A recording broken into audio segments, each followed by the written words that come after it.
إن الحمد لله نحمده ونستعينه ونستغفره ونعوذ بالله من شرور أنفسنا ومن سيئات أعمالنا من يهده الله فلا مضل له ومن يضلله فلا هادي له وأشهد أن لا إله إلا الله وحده لا شريك له وأشهد أن محمدًا عبده ورسوله أما بعد فإن خير الحديث كتاب الله وخير الهدي هدي محمد صلى الله عليه وسلم وشر الأمور محدثاتها وكل محدثة بدعة وكل بدعة ضلالة وكل ضلالة في النار. أعوذ بالله من الشيطان الرجيم. بسم الله الرحمن الرحيم. يا أيها الذين آمنوا اتقوا الله حق تقاته ولا تموتن إلا وأنتم مسلمون. يا أيها الناس اتقوا ربكم الذي خلقكم من نفس واحدة وخلق منها زوجها وبث منهما رجالا كثيرا ونساء واتقوا الله الذي تساءلون به والأرحام إن الله كان عليكم رقيبا. يا أيها الذين آمنوا اتقوا الله وقولوا قولا سديدا يصلح لكم أعمالكم ويغفر لكم ذنوبكم ومن يطع الله ورسوله فقد فاز فوزا عظيما. قال الله تبارك وتعالى في القرآن المجيد والفرقان الحكيم إن الدين عند الله الإسلام. وقال النبي صلى الله عليه وسلم بني الإسلام على خمس شهادة أن لا إله إلا الله وأن محمد رسول الله وإقام الصلاة وإيتاء الزكاة وحج البیت وصوم رمضان. تمام قسم کی حمد و ثنا، تعریف و توصیف، بڑائی و کبریائی، جلال اور تکبر اور ہر قسم کی عبادت اللہ سبحانہ و تعالیٰ کے لیے لائق اور مناسب ہے. بیش بہا درود و سلام اللہ کے تمام انبیاء اور رسولوں پر، خصوصاً محمد عربی صلی اللہ علیہ وسلم پر.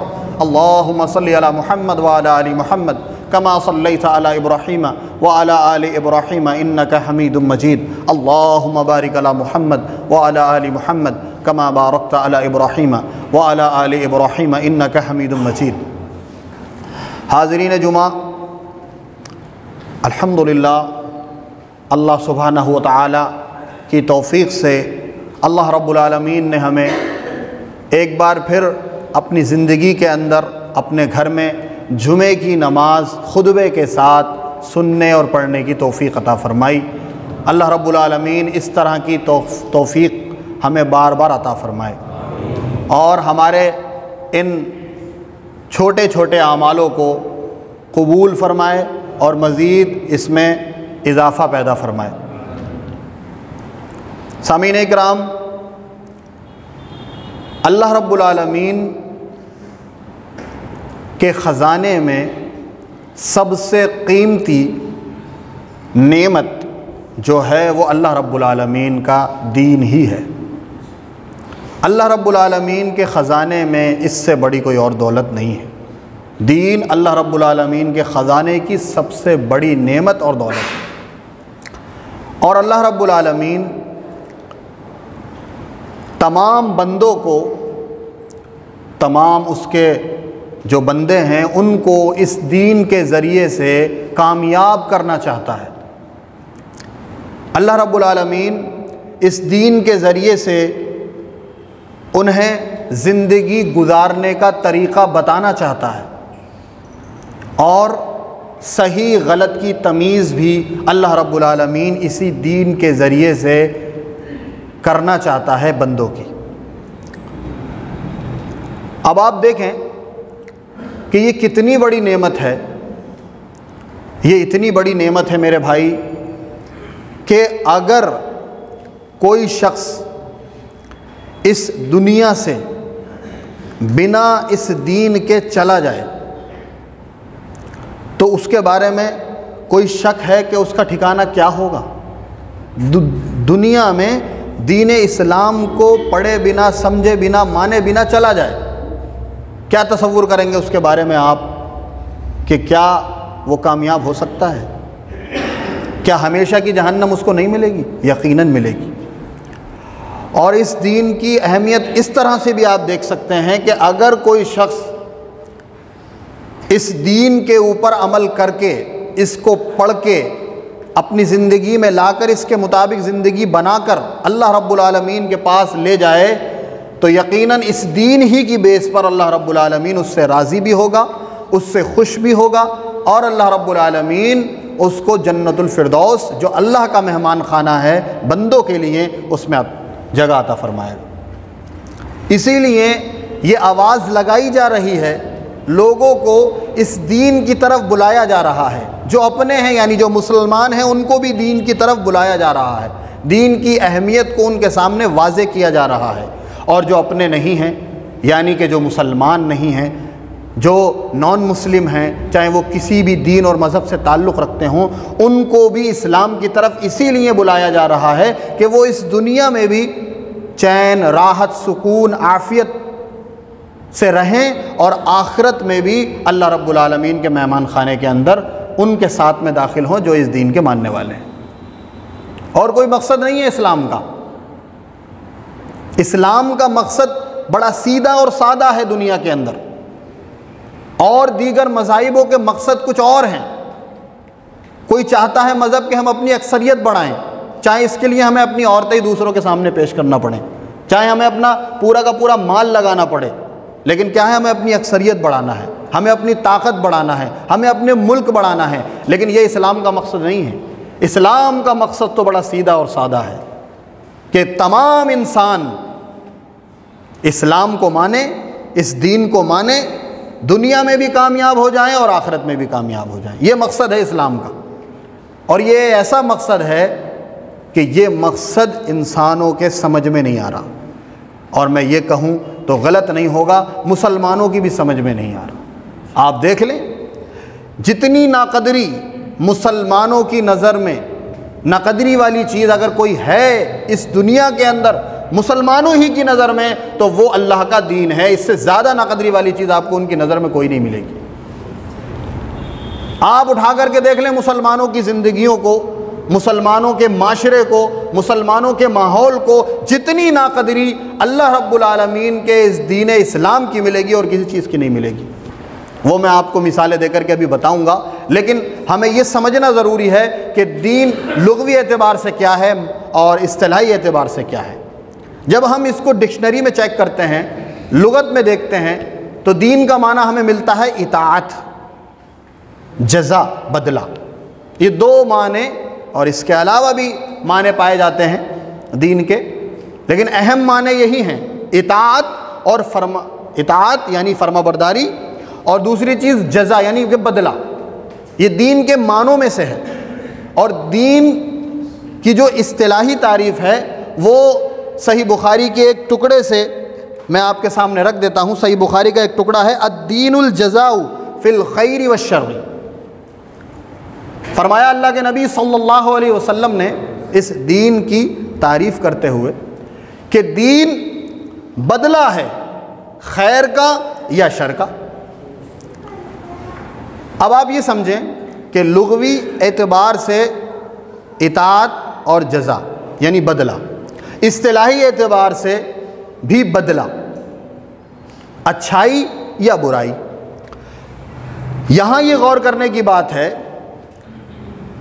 کہ دین انسان کی زندگی جس پر گزرے گی، اب یا تو اس دین پر گزرے گی تب اس کا بدلہ، یا پھر اس دین سے ہٹ کر جس چیز پہ گزرے گی اس کا بدلہ، اس کی جزا۔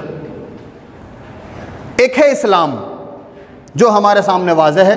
اسلام کا پتہ ہمیں قرآن اور سنت سے چلتا ہے، پتہ چلتا ہے کہ قرآن و سنت میں جو موجود ہے، جو درج ہے، وہی اسلام ہے، اور زندگی کا کوئی ایسا مرحلہ نہیں ہے، کوئی ایسا لمحہ یا کوئی ایسا کام نہیں ہے جس کی رہنمائی اسلام نے نہ کی ہو۔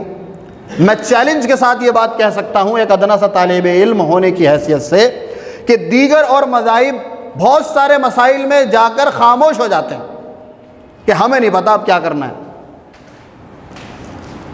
اسی لیے جتنے بھی اور مذہب آپ دیکھیں گے وہ برائی کو اتنی جلدی نہ تو روک سکتے اور نہ ہی اچھائی کو اتنی جلدی لاگو کر سکتے۔ یہ صرف دین کی کوالٹی اسلام کی، کہ برائی کو، آج میں آپ کو چیلنج کے ساتھ کہتا ہوں، کاٹیے چور کے ہاتھ، آج کا اخبار چوروں کا چیک کیجئے اور ہفتے بھر بعد بہت دور کی بات ہے، آج نافذ کر دیجئے، کل ہی آپ اخبار پڑھ لیجئے گا کہ کتنا اس میں کمی آئے گی۔ یہ اسلام حقیقی اس معنوں میں ہے کہ اگر کسی برائی کو روکنے پر اس کو اپلائی کر دیا جائے تو وہ برائی بہت جلدی رک جاتی ہے، اور اگر کسی اچھائی کو پھیلانا ہو تو وہ اچھائی بہت جلدی پھیلتی ہے۔ وہ کیا دین ہوگا جو یہ بتا رہا ہے، لوگ تو اس کو آتنکواد سے جوڑتے ہیں، ٹیررزم سے جوڑتے ہیں، لیکن وہ کیا دین ہوگا جس کے اندر یہ بات بتائی گئی ہے کہ اگر تیرا پڑوسی بھوکا ہے اور تو بھر پیٹ کھا چکا ہے تو تو مومن نہیں ہے، مومن کا سرٹیفکیٹ کینسل ہو رہا ہے اس کا، کچھ دینی تو ہوگا وہ، بالکل عقل کے مطابق، بالکل فطرت کے مطابق۔ تو ایک آدمی کی اپنی جو زندگی گزر رہی ہے وہ، اور ایک وہ جو سراپا اسلام ہے وہ، اگر سراپا اسلام کے مطابق ہم نے اپنی زندگی کی ہے تو اس کا بدلہ ملے گا ہمیں، اور ایک وہ زندگی جو ہم اسلام سے ہٹ کر بحیثیت مسلمان بھی ہیں پھر بھی اسلام سے ہٹ کر گزار رہے ہیں، اس کا بدلہ ملے گا۔ اسی لیے دین کو بدلہ کہا گیا ہے، جزا ہے، بدلہ ہے، یا تو اچھائی ہے یا برائی ہے۔ اسی لیے اسلام ایسی چیز نہیں ہے جس کی ناقدری کی جائے۔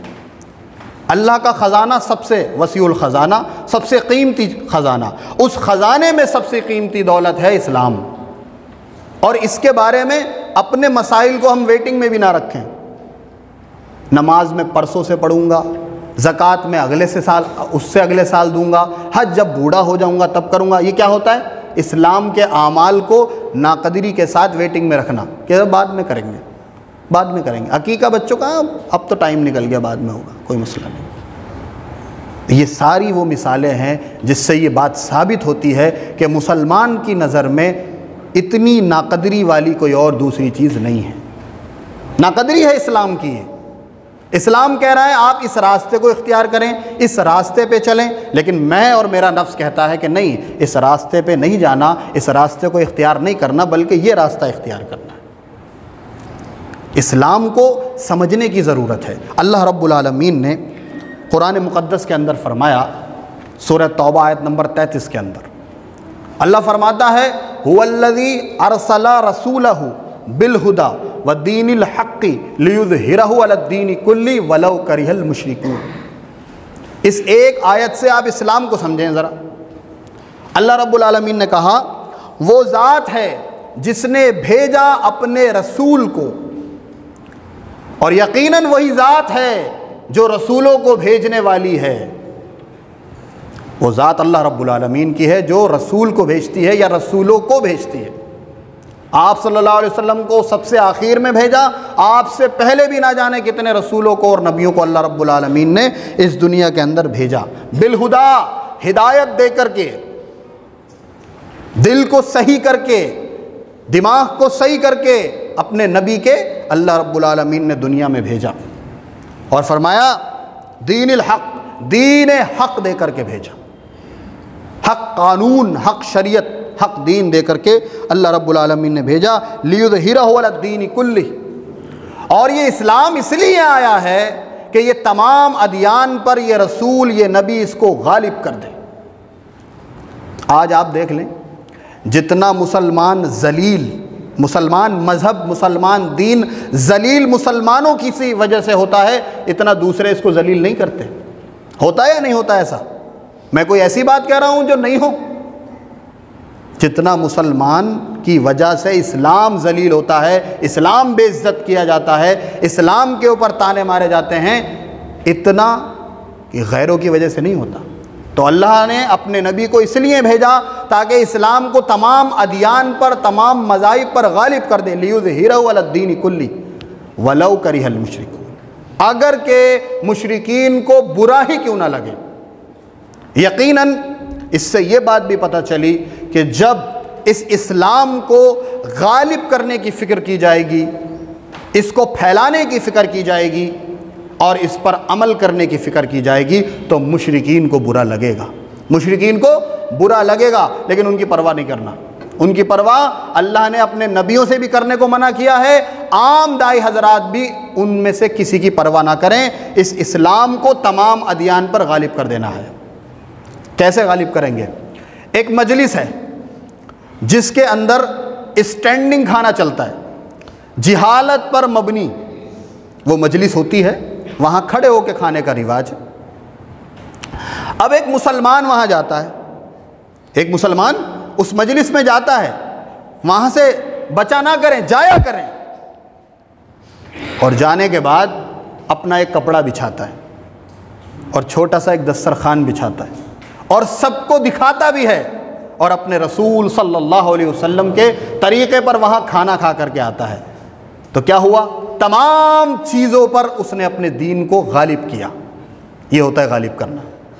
یہ ایک مثال دے رہا ہوں میں. اسی طریقے سے بہت ساری جگہیں ہیں جہاں آپ غالب کر سکتے ہیں لیکن ہم کرتے نہیں ہیں. اسٹینڈنگ والا مسئلہ، ارے کیا ہوگا، اب سب تو کھڑے ہو کے کھا رہے ہیں، میں خدا نہ خواستہ بیٹھ گئے تو لوگ کہیں گے بیکورڈ آدمی ہے، پچھڑا ہے، سوچ پرانی ہے، بابا آدم کی سوچ رکھنے والا ہے. دیکھو سر، سب کھڑے ہو کے اسٹینڈنگ میں کھا رہے ہیں، پلیٹ ہاتھ میں لے کے، اور اس کو بیٹھنے کی پڑی ہوئی ہے. تو جب یہ خیال آتا ہے آدمی کا تو اور وہ کھڑے ہو کے کھانا کھا لیتا ہے تو یہ اسلام کو ذلیل کرنے والی حرکت ہوتی ہے. یہ ایک مثال دے کے میں آپ کو بتا رہا ہوں.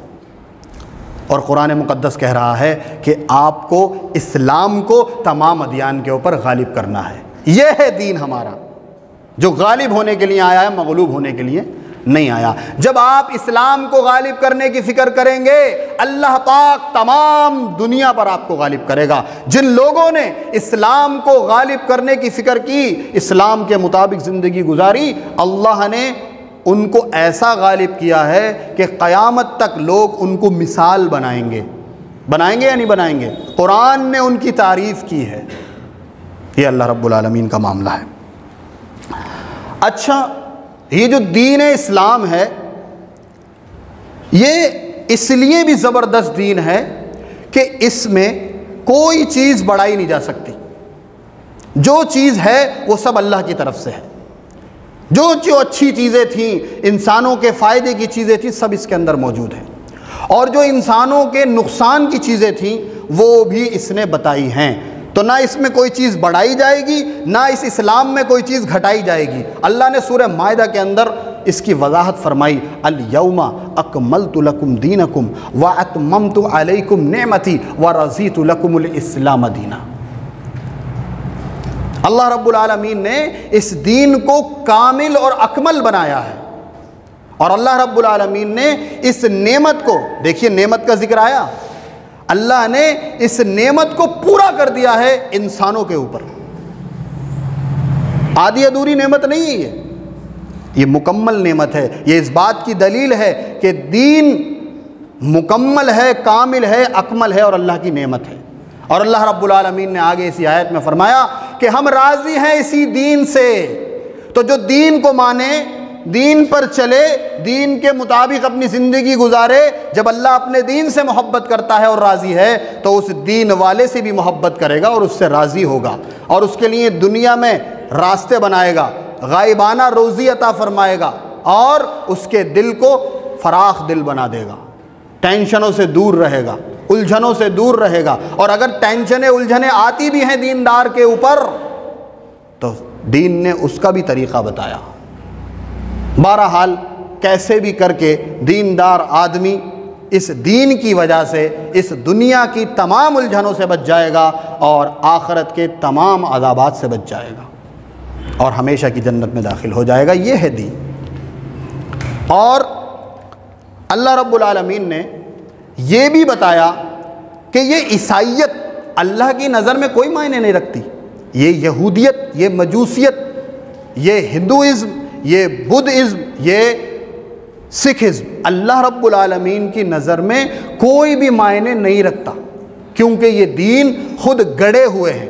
الا یہ کہ عیسائیت اور یہودیت اللہ نے اس کو اتارا تھا، لیکن اس کے اندر بھی بگاڑ آ گیا، اس کے اندر بھی اپنی رائے آ گئی، تو یہ بھی اس درجے کا نہیں رہا. اب ایک ہی چیز ہے جس کے بارے میں اللہ نے فرمایا ان الدین عند اللہ الاسلام، اللہ کی نظر میں اگر کوئی دین ہے تو صرف اسلام ہے۔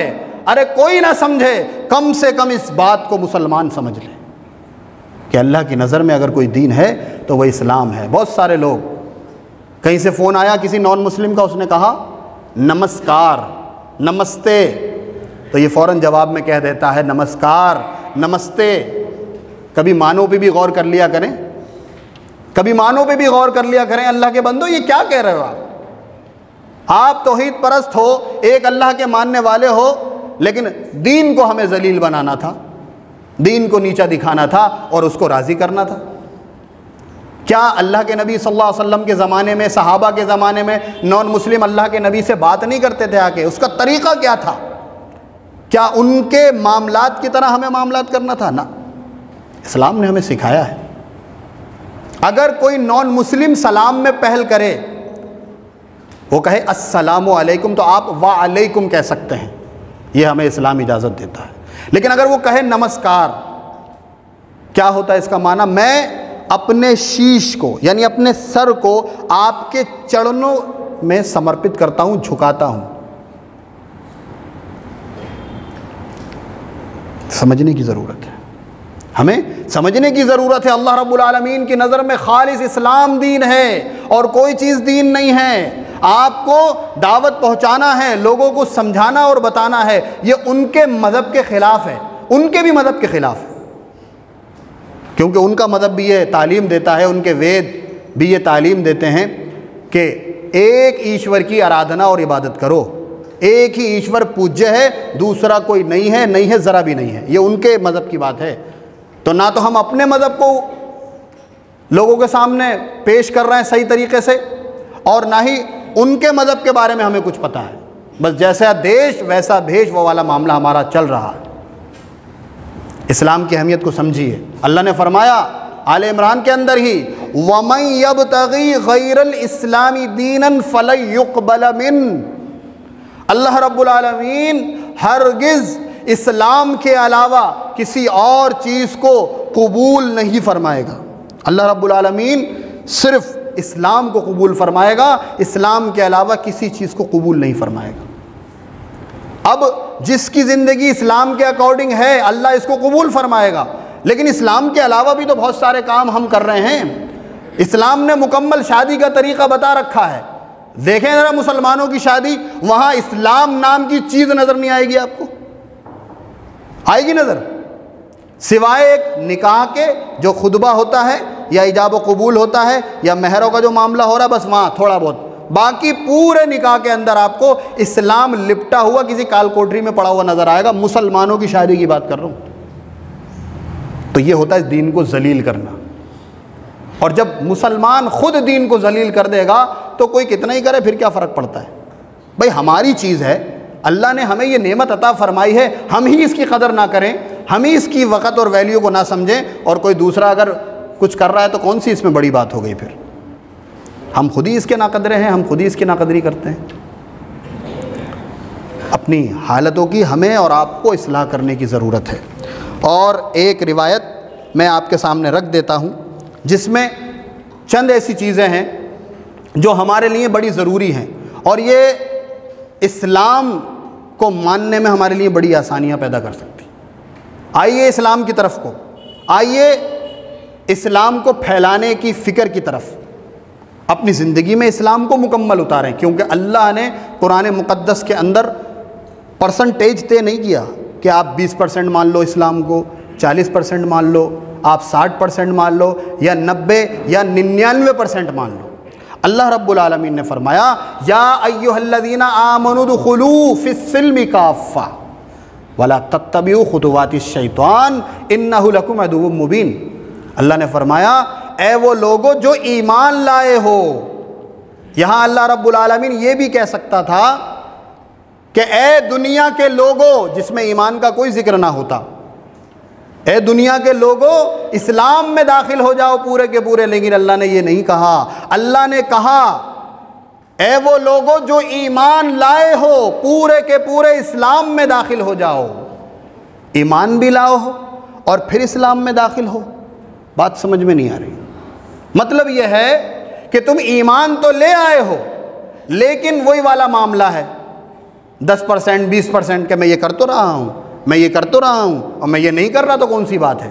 اللہ یہ نہیں چاہتا۔ اللہ یہ چاہتا ہے کہ تمام مسلمان جو ایمان لائے ہیں وہ مکمل طریقے سے پورے کے پورے اسلام میں داخل ہو جائیں، ان کے 24 گھنٹے اسلام کے مطابق گزرنے لگیں، ان کے اعمال، ان کے معاملات، ان کے کردار، ان کے اخلاق، ان کی تجارتیں، ان کی شادیاں، ان کی طلاقیں، ان کے لباس، ان کا کلچر سب اسلام کے مطابق ہو جائے۔ اس کا مطلب یہ ہے۔ اور فرمایا کہ شیطان کے نقش قدم پر نہ چلو، وہ تمہارا کھلا ہوا دشمن ہے۔ کھلا ہوا دشمن اگر کوئی ہے تو وہ شیطان ہے۔ یہ ترمذی کی حدیث ہے 2305 نمبر کی۔ حضرت ابو ہریرہ رضی اللہ تعالیٰ عنہ سے اللہ کے نبی جناب محمد رسول اللہ صلی اللہ علیہ وسلم نے فرمایا، کیا میں تجھے وہ باتیں بتاؤں جس کو سننے کے بعد تو دوسروں تک پہنچائے اور وہ دوسرے اپنے سے آگے والوں تک پہنچائیں؟ حضرت ابو ہریرہ رضی اللہ تعالیٰ عنہ نے کہا، اے اللہ کے نبی ہمیں وہ باتیں ضرور بتائیے، میں خود بھی عمل کروں گا اور دوسروں تک پہنچاؤں گا، اور جن تک پہنچاؤں گا ان سے بھی کہوں گا تم بھی آگے تک پہنچانا۔ یہ اسلام کی خاصیت ہے کہ یہ اپنی طرف اپنے پاس روکنے والی چیز نہیں ہے، آگے بڑھانے والی چیز ہے، الا یہ کہ ہم کسی وجہ سے نہیں بڑھاتے اس کو، اللہ ہماری اس خطا کو معاف فرمائے۔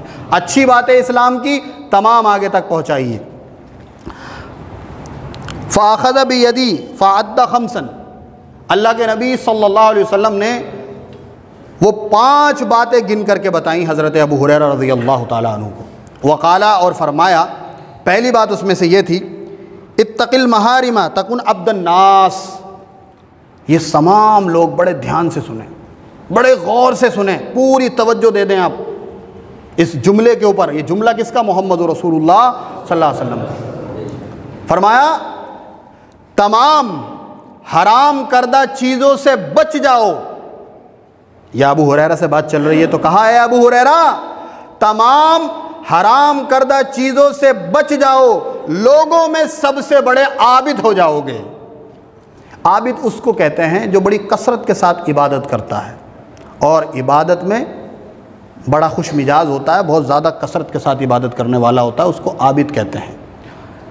لیکن اللہ کے نبی صلی اللہ علیہ وسلم فرما رہے ہیں کہ حرام سے بچ جاؤ، تمام قسم کے حرام سے، تو کیا ہوگا؟ لوگوں میں سب سے بڑے عابد بن جاؤ گے۔ اب حرام کیا ہے؟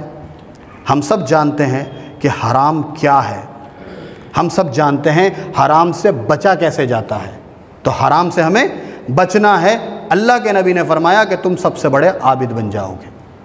آج حرام کا ہی تو مسئلہ ہے کہ حرام ہمارے جسموں میں ہے، پیٹوں میں ہے، زمین کے ذریعے حرام ہے، دکان کے ذریعے حرام ہے، کاروبار کے ذریعے حرام کما رہے ہیں ہم، اور دیگر ذرائع سے حرام کمایا جا رہا ہے، اور جو کھلا حرام سود ہے اس کو بھی پروموٹ کیا جا رہا ہے، اس کو بھی لیا جا رہا ہے، گاڑیاں فائنینس پہ ہو رہی ہیں، یہ تمام حرام چیزیں ہیں۔ اور جب یہ حرام کا مرتکب آدمی ہوتا ہے تو اس کے دل کو اللہ رب العالمین خیر سے محروم کر دیتا ہے۔ لاکھ باتیں کریں، پورا قرآن دن میں کئی بار ترجمے کے ساتھ سنا دیں، مجال ہے جو اس کے دل پہ کوئی اثر ہو جائے؟ اگر اللہ ہی اس پر رحم کر دے اور اس کے دل کو بدل دے تو وہ ایک الگ بات ہے، لیکن حرام کھانے والا شخص کبھی بھی راہ راست پر نہیں آتا جب تک وہ حرام کو چھوڑ نہ دے۔ اللہ کا کوئی انعام ہو جائے تو وہ ایک الگ بات ہے۔ اسی لیے اللہ کے نبی نے فرمایا تمام حرام کردہ چیزوں سے بچ جاؤ، سب سے بڑے لوگوں میں عابد کہلاؤ گے۔ دوسری چیز بتائی، وَأَرْضَ بِمَا قَسَمَ اللَّهُ لَكَ تَكُنْ أَغْنَى النَّاسِ۔ بہت غور سے سنیے اس بات کو بھی۔ اللہ کے نبی صلی اللہ علیہ وسلم نے فرمایا اللہ کے تقسیم کردہ رزق پر، جو اللہ نے تیرے مقدر میں رکھا ہے، تقسیم کیا ہے، تجھے دیا ہے، اس پر اللہ سے راضی ہو جا، لوگوں میں سب سے بڑا غنی بن جائے گا، سب سے بڑا مالدار بن جائے گا۔ آج اس بات کا بھی بڑا رونا ہے۔ ہر آدمی اگر اس کے پاس سائیکل ہے نا تو کبھی بھی پیدل والے کو نہیں دیکھتا۔ سائیکل ہونے کے بعد، سائیکل ایک نعمت ہے اللہ رب العالمین کی۔ آپ اس سے پوچھیں جس کے پاس سائیکل نہیں ہے، جو پیدل گھومتا ہے، اس کو پتا، اس سے پوچھئے کہ سائیکل کتنی بڑی نعمت ہے، لیکن یہ سائیکل والا کبھی پیدل والے کو نہیں دیکھ رہا۔ سائیکل والا کار والے کو، بائک والے کو، اور بائک والا کار والے کو، اور کار والا 2 کار والے کو، یہی ہمارا معاملہ چل رہا ہے۔ ہم دنیا میں بالکل الٹا معاملہ ہے ہمارا۔ دین کے معاملے میں کوئی بات نہیں، میں 4 وقت کی تو پڑھ لیتا ہوں، تم تو 3 وقت کی پڑھ رہے ہو، کم سے کم کوئی 5 وقت کی پڑھ رہا ہے، میں 4 وقت کی تو کم سے کم پڑھ ہی رہا ہوں نا، تو کم کو دیکھے گا، لیکن دنیا والے دنیاوی میٹروں میں زیادہ والے اپنے سے اوپر 50 گھر کا گھر ہے، 50 گز کا گھر ہے، صحیح زندگی گزر رہی، کوئی مسئلہ نہیں ہے، لیکن نہ جو 200 گز کی کوٹھی بنی ہوئی ہے یا 500 گز کی، اس کے اوپر نظر ہے کہ یہ کیسا ہوگا۔ تو یہ جو شخص قناعت پسند نہیں ہوتا، جو اللہ کے تقسیم کردہ رزق پر اللہ سے راضی نہیں ہوتا، وہ کبھی بھی اللہ کا شکر ادا نہیں کر سکتا، دل سے نہیں کر سکتا۔ کیسے کرے گا؟ وہ کچھ نعمت کو نعمت سمجھتا ہی نہیں۔ آنکھ نعمت، ناک نعمت، صحت تندرستی نعمت، سب چیز تو اللہ رب العالمین کی نعمت ہے، اور پھر اللہ نے رزق کی بھی اتنی ساری چیزیں دے رکھی ہیں، مہیا کر رکھی ہیں۔ تو اللہ کے نبی نے فرمایا تقسیم کردہ رزق پر راضی ہو جا، سب سے بڑا مالدار وہ ہے جو اللہ نے اس کو دیا، اس پر اللہ سے خوش ہے، وہ سب سے بڑا مالدار ہے۔ تیسری چیز وَأَحْسِنْ إِلَىٰ جَارِكَ تَكُنْ مُؤْمِنًا، اور تیرا جو پڑوسی ہے اس کے ساتھ اچھا سلوک کر، تیرا جو پڑوسی ہے اس کے ساتھ اچھا سلوک کر، اللہ رب العالمین تجھے مومن بنا دے گا۔ مومن کیسے بنتا ہے بندہ؟ جب پڑوسیوں کے ساتھ اچھا سلوک کرتا ہے۔ ہمارا معاملہ کیا ہے؟ پڑوسیوں سے ہی معاملے خراب ہیں زیادہ تر، میں سنتا ہی نہیں ہوں کسی کی۔ کیوں بھائی آپ کیوں نہیں سنتے ہیں کسی کی؟ اور غلط بات مجھے برداشت نہیں ہے، غلط بات ہی تو بھائی برداشت کرنے کی چیز ہوتی ہے، صحیح بات تو سبھی برداشت کر لیتے ہیں، ہوتا ہی نہیں ہمارے معاشرے میں غلط بات برداشت نہیں کرتا ہوں، اور اللہ کے نبی نے سکھایا غلط بات ہی برداشت کرنا ہے۔ سب سے زیادہ غلط باتیں اللہ کے نبی نے برداشت کی ہیں یا نہیں کی ہیں؟ مکے سے نکالا جا رہا اللہ کے نبی کو، یہ غلط بات نہیں ہے، لیکن اللہ کے نبی نے اس کو برداشت کیا۔ تو لوگ کہتے ہیں ہم غلط بات برداشت نہیں کرتے، پھر آپ برداشت کیا کرتے ہیں بھائی؟ میٹھی میٹھی باتیں، اچھی اچھی باتیں تو وہ تو برداشت کرنا ہی کیا، وہ تو اچھی باتیں ہیں ہی، وہ تو بری باتیں، ناگوار باتیں، بری باتیں، غلط باتیں وہی برداشت کرنے کی ہوتی ہیں۔ تو پڑوسیوں کے ساتھ اچھا سلوک، اچھے معاملات رکھیے، وہ چاہے کسی بھی دین و مذہب کے ماننے والے ہوں، لیکن آپ اپنے عمل سے، اپنی زبان سے، اپنے ہاتھ سے اپنے پڑوسی کا مکمل دھیان رکھیے۔ انشاءاللہ تعالیٰ آپ دنیا سے رخصت بھی ہو گئے، اللہ کی قسم وہ نہیں تو اس کی نسلوں میں اسلام ضرور زندہ ہوگا انشاءاللہ۔ یہ فائدہ ہے۔ اور چوتھی چیز وَأَحِبَّ لِلنَّاسِ مَا تُحِبُّ لِنَفْسِكَ تَكُنْ مُسْلِمًا، یہ بھی بہت اچھی چیز ہے، اللہ مجھے آپ کو عمل کی توفیق دے۔ فرمایا جو پسند کرے، جو اپنی نفس کے لیے میں پسند کروں وہی اپنے مسلمان یا لوگوں کے لیے پسند کروں۔ جو بھی چیز مجھے اپنی نفس کے لیے، اچھا کھانا مجھے پسند ہے، اچھا لباس مجھے پسند ہے، اچھی سواری مجھے پسند ہے، اچھا کیریکٹر کے ساتھ مجھ سے کوئی ملے، اچھے اخلاق سے مجھ سے کوئی بولے، یہ ساری چیزیں مجھے پسند ہیں، یہی چیزیں دوسروں کے لیے بھی پسند کیجیے، یہی چیزیں دوسروں کے لیے بھی پسند کیجیے۔ یہ ہمارا اسلام سکھاتا ہے، جو اپنے لیے پسند کرو وہ دوسروں کے لیے بھی پسند کرو۔ کیا ہوگا پھر؟ اچھے والے مسلمان بن جائیں گے ہم، اچھے والے مسلمان بن جائیں گے ہم۔ پانچویں چیز بتائی وَلَا تُكْثِرِ الزَّحِكَ فَإِنَّ كَثْرَةَ الزَّحِكِ تُمِيتُ الْقَلْبَ، کہ بہت کثرت کے ساتھ ٹھہاکے مار کے نہ ہنسا کرو، بہت کثرت کے ساتھ ٹھہاکے مار کے نہ ہنسا کرو، کیونکہ کثرت کے ساتھ ہنسنا دلوں کو مردہ کر دیتا ہے۔ اللہ کے نبی کے بارے میں آتا ہے کہ جب بھی کوئی دل خوش کرنے والی بات ہوتی ہے، اللہ کے نبی صلی اللہ علیہ وسلم مسکرایا کرتے تھے، مسکرایا کرتے تھے۔ آج ہنسنے کی منادی نہیں ہے بھائی، کوئی اس بات سے یہ سمجھ لے کہ لو مولانا نے ہنسنے کو منع کر دیا، آپ ہنسیں کوئی مسئلہ نہیں ہے۔ زیادہ ہنسنا، اچھی بات ہو رہی ہے تب بھی کوئی ہنس رہا ہے، بری بات ہو رہی ہے تب بھی ہنس رہا ہے، دین کی بات ہو رہی ہے تب بھی ہنس رہا ہے۔ دیکھا ہم نے بہت سارے لوگوں کو، ہم انہیں دین کی بات سمجھانے جانا وہ ٹھٹے مار مار کے ہنس رہا ہے۔ ارے اللہ کے بندے کم سے کم بات کو سمجھ تو لے کہ بات کیا چل رہی ہے۔ خدا نہ خواستہ تیری اس ہنسی کے چکر میں اللہ اور اس کے رسول کی بات کی توہین ہو جائے تو کیا ہوگا؟ ہنس رہا ہے آدمی، ٹھٹے مار مار کے ہنس رہا، تھوک بھی نکل کے دوسرے کے منہ پہ جا رہا۔ کثرت کے ساتھ نہ ہنسیں، کنٹرول میں رہیں، کنٹرول میں رہ کر کے ہنسیں، یہ ہمیں اسلام ہمارا سکھاتا ہے۔ تو ہمیں اسلام کو پڑھنے کی ضرورت ہے، اور اسلام کو پڑھنے کے لیے سب سے پہلے قرآن کو پڑھنے کی ضرورت ہے۔